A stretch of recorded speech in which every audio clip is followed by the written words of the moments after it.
The next weather impact alert for bitter cold begins early Friday for one more wave of sub-zero wind chills when this frigid pattern begins to break. A tragic discovery in a frigid, snow-packed alley. She was just out there in the cold for so many days. Tonight, a grieving family is pushing for answers. Our top story, morning turned to mayhem. Complete chaos. Shaken. Tonight, investigators are working to piece together what led to gunfire erupting during a funeral. The chaos led to hundreds of mourners running for their lives. Thanks so much for joining us for 5 on Your Side at 10. I'm Kelly Jackson. And I'm Mike Bush. Tonight, 6 people are recovering after gunshots rang out both inside and outside the Cotton Branch Mortuary on North Florissant Road. All new at 10. 5 on Your Side's Brent Solomon has new information and new reaction from the funeral director. It was supposed to be a private service, rescheduled from Saturday due to the snow. No one could have predicted it would end with gunshots and more than 30 evidence markers littering the pavement. Less than 2 minutes, we had a first officer arrived on the scene. He immediately called out for an officer in need of aid. It's complete chaos. We had hundreds of individuals attending this funeral. Numerous individuals obviously running in different directions. One witness tells 5 on Your Side she felt the tension the moment she arrived. She says she saw wall-to-wall parking and a long line at the door because staff were searching every person who entered. Even with those precautions, the gunfire still found its way inside. It was quite unexpected. You know, there's always in certain situations a possibility of those things happening, but it was somewhat unexpected today. Funeral director Archbishop Michael West says staff were left shaken. Police say 6 people were hurt, 3 by gunfire, 2 by flying glass, and 1 hit by a car in the frantic rush to leave the lot. We were able to stop a couple people, persons of interest that was possibly involved with this. We also recovered a couple guns. For West, who has spent more than 60 years in funeral service, the lack of respect for the grieving process is what stings the most. I have seen it in the past, but it has only been in these latter times. I lived through a period of time when the most unruly people respected death and the cultural way in which we handled it. Police confirm they have multiple persons of interest now in custody. Brent Solomon, 5 on Your Side. Chief Doyle noted that all injuries appear to be non-life-threatening. He called the incident a tragedy for the community, stating that families should be allowed to grieve without being subjected to violence. Right now, Missouri American water crews are working to repair an apparent water main break in Brentwood. This is affecting hundreds of customers. Look at this video from one of our producers who lives in the Brentwood Forest condominiums. It shows a buckled road and massive amounts of water on the road. According to the utilities website, it could take several hours for service to be restored. This happened just hours after crews repaired a water main break on busy Brentwood Boulevard in nearby Webster Groves. The street was closed for several hours overnight and into the morning near Marshall Avenue and Deer Creek. The road was closed primarily due to icing caused by the rushing water. Service was later restored. A chilly night across St. Louis, but not as frigid. Weather Impact Chief Meteorologist Scott Connell is tracking another powerful Arctic blast that is arriving in the next 24 hours. Well, we've got one more round to get through before we kind of ease out of this just a little bit. Now, you may have noticed that in the area rivers on the Mississippi, on the Missouri, on the Illinois, a lot of ice coming down those rivers. That water temperature is 32 degrees. That's where our water that's getting in those water mains is coming from, out of the river.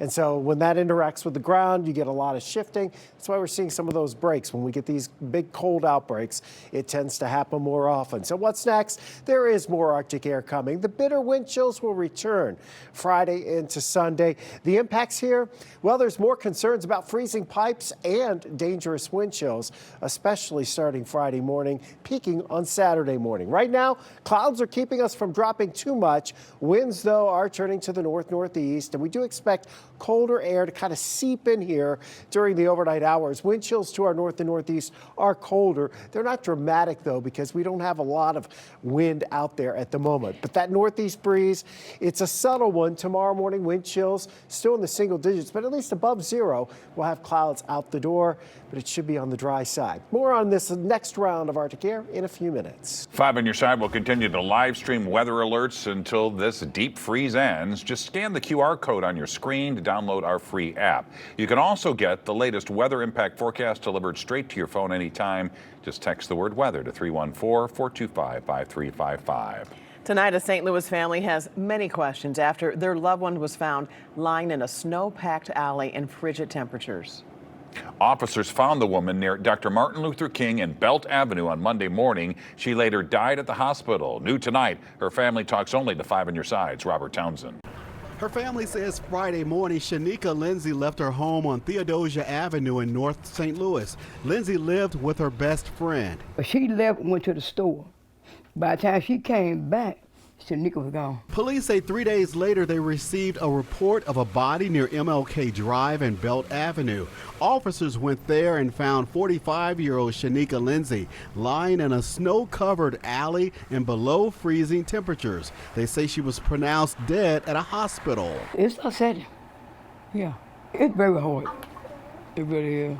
That she was out there in the cold. Her body found just around the corner from her home. Lindsay had 2 daughters, multiple siblings, and grandchildren. Her family says she did not have any known health issues. She was healthier than a bird, if you ask me. It's just been racking my brain lately on that she was just out there in the cold for so many days. Right now, police say the case is being handled as a non-criminal death. An autopsy will determine the exact cause of Shanika Lindsay's death. Those results should be known within 8 to 12 weeks. Meantime, Lindsay's heartbroken family still can't believe they're now preparing her funeral. See, we don't know where she was going. We want to know what happened, like what's the real reason on her death. Robert Townsend, 5 on your side. If you know anything about Lindsay's disturbing death, call St. Louis police. Tonight, a 20-year-old man is behind bars accused of killing a man inside a Soulard restaurant. Today, prosecutors charged LaJuan Johnson with first-degree murder. Police say he shot and killed 22-year-old Christopher Fry Pleasant at close range in the kitchen of the 8th Street restaurant located next to Soulard Market. The restaurant was closed at the time. Tonight, police are investigating a deadly house fire in Pine Lawn. The fire broke out yesterday afternoon at a home on Jennings Station Road near Bircher. An adult man died. Police are investigating this as a suspicious death. Tonight, the man accused of killing his girlfriend and her daughter and setting their St. Louis home on fire is finally behind bars. The arrest of Michael McNair ends a months-long search. Now he faces several charges, including murder and arson. 5 on your side's Laura Barcheski talked with the victim's family this afternoon. Laura. Mike and Kelly, Latasha Brown's sister, told me they are heartbroken but believe in justice for Latasha and her daughter, Paige. They're grateful for dedicated investigators. On Wednesday, the road to justice officially began for Latasha Brown and her 9-year-old daughter, Paige Buckner. St. Louis police say on December 21st, firefighters were called out to a home in the Walnut Park neighborhood where they found Latasha and Paige with gunshot wounds inside the burning home, barely hanging on. They died days later at the hospital. First and foremost, our thoughts remain with the victim's family, loved ones, and everyone in the community who's grieving. Homicide detectives identified Latasha's boyfriend, Michael McNair, as a suspect. Court documents say they got in a fight the night of the fire. Afterwards, he drove her car down to Poplar Bluff, where he had family and other associates. McNair had previous charges on his record, including possession with intent to distribute methamphetamine, and was under supervision of the U.S. Marshal's Office. 3 of their fugitive task force teams got involved in tracking him down. He was bouncing around addresses all over Poplar Bluff.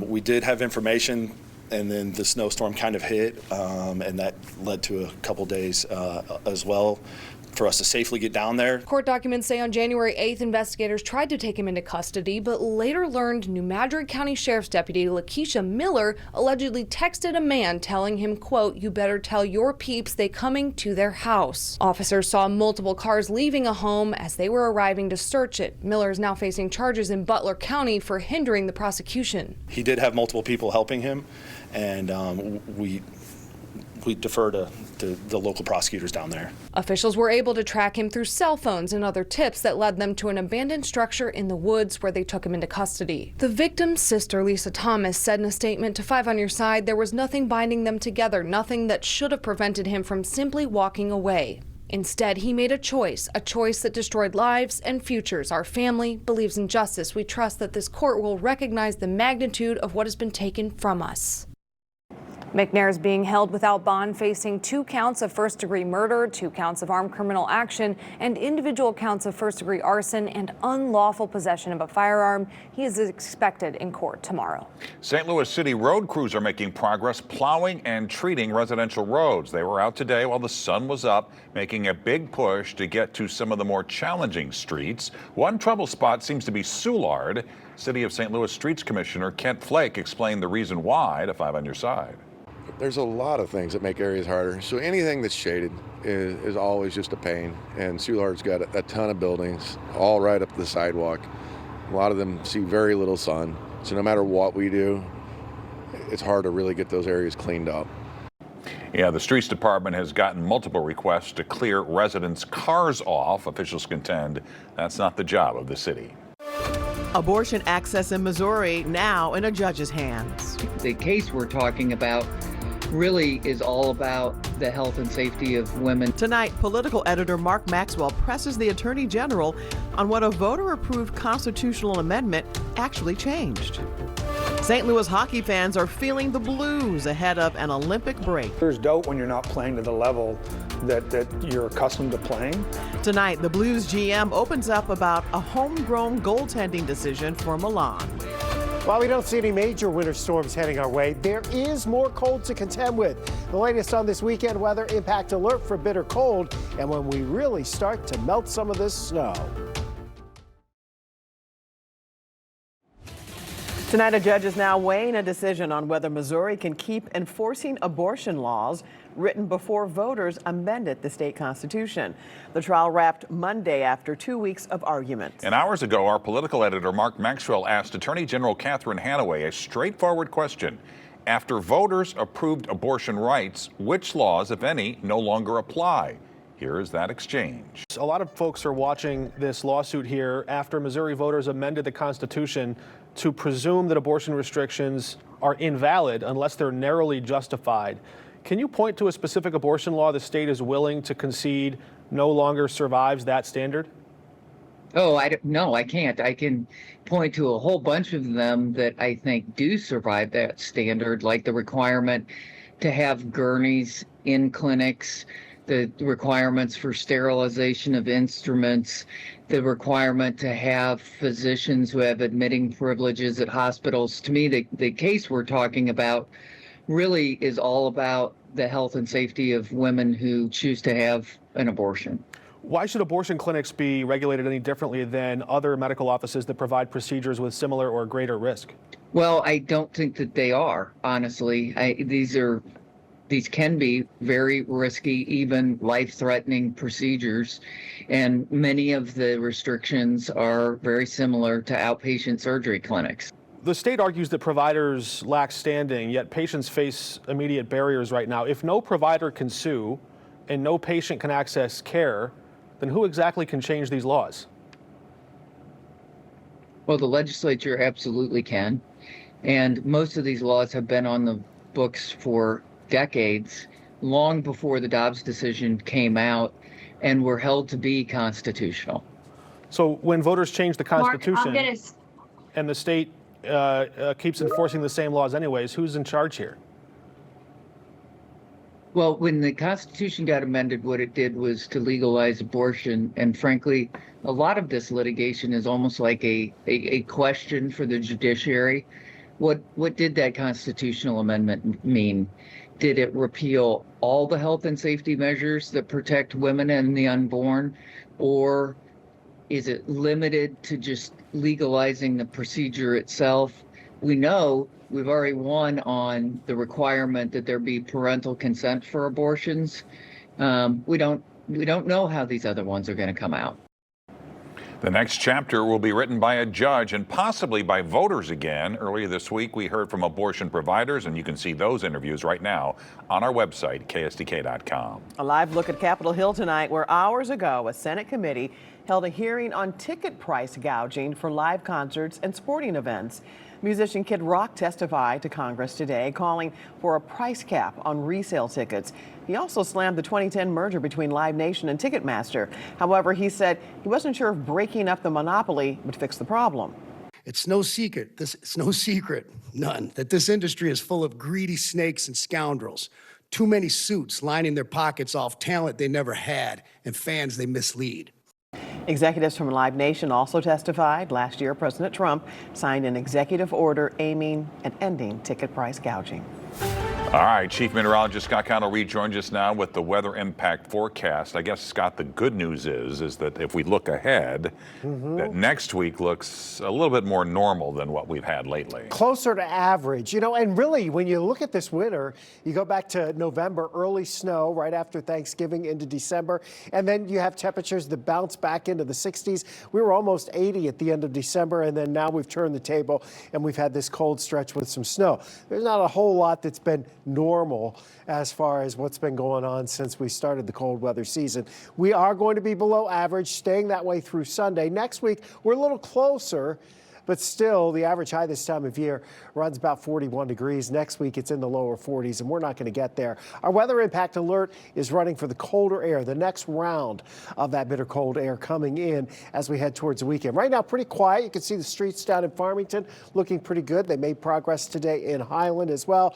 The snowboarders and the skiers were out in Hidden Valley earlier. Traffic on the interstate's doing just great. But here is the next batch of Arctic air. We're getting reloaded again, and it's dropping down into our area Friday into Sunday. So by Friday morning, we're dealing with those wind chills again around and below zero. This is also a pattern that kicks up some pretty good snow, a coastal storm.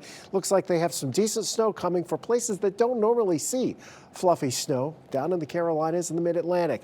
Going into next week, the pattern does ease somewhat next week.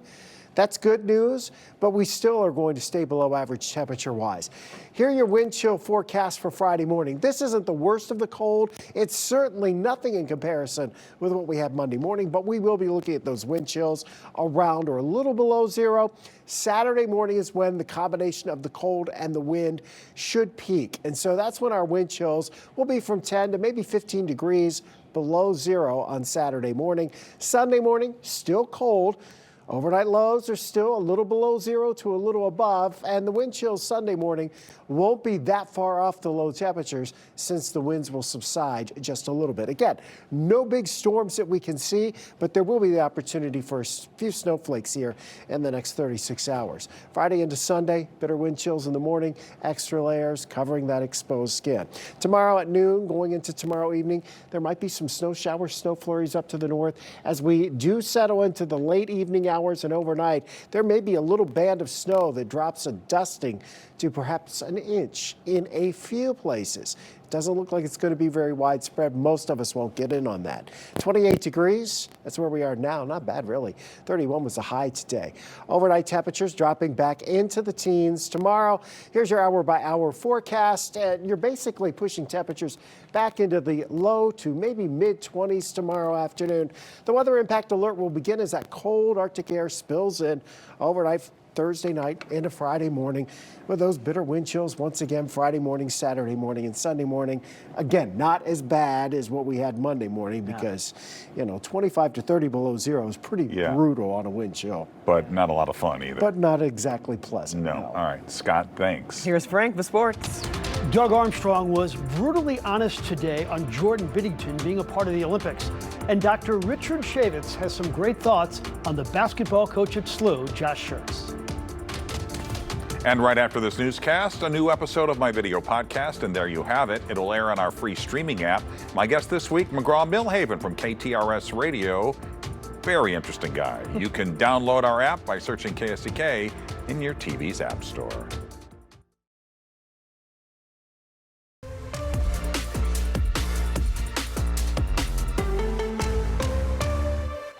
Wants the drive, turns the corner, spins, kicks out, Robbie open look, bang!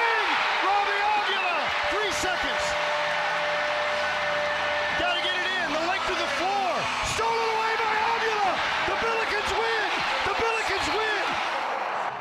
I'm sorry, I could just watch that all day long on a loop. I was so excited after the game last night, I couldn't sleep. I texted Coach Schertz, and he said he rewatched the game till 2 a.m., woke up at 7, and started on a deep dive for the Dayton game.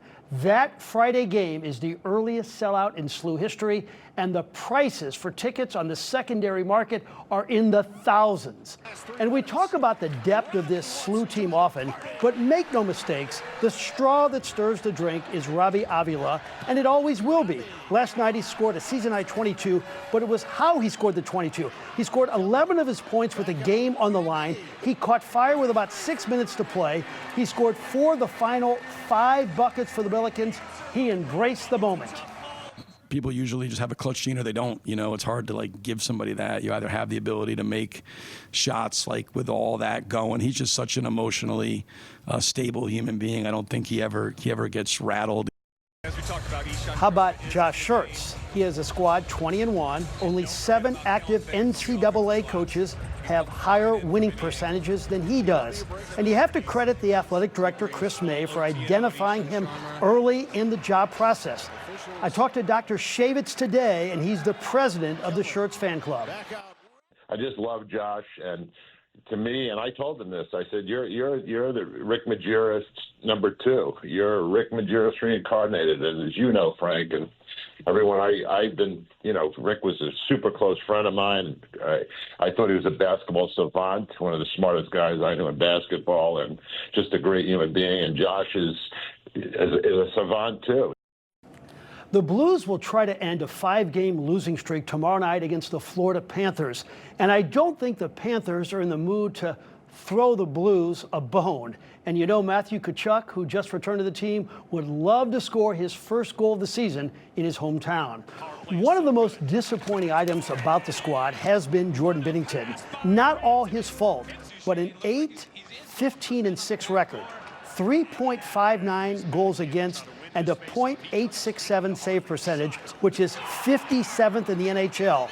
In terms of the Olympics, well, Doug Armstrong stuck with his goalie and put him on Team Canada. Here's Army on if he's ever wavered in that decision. Yeah, there was always doubt. I mean, not always. There's doubt when you're not playing to the level that you're accustomed to playing. But when we talked as a management group and brought the coaches in, he has that trust factor, and that goes a long way. That mental toughness that he has. You know, his numbers aren't where he needs them to be, where we need them to be.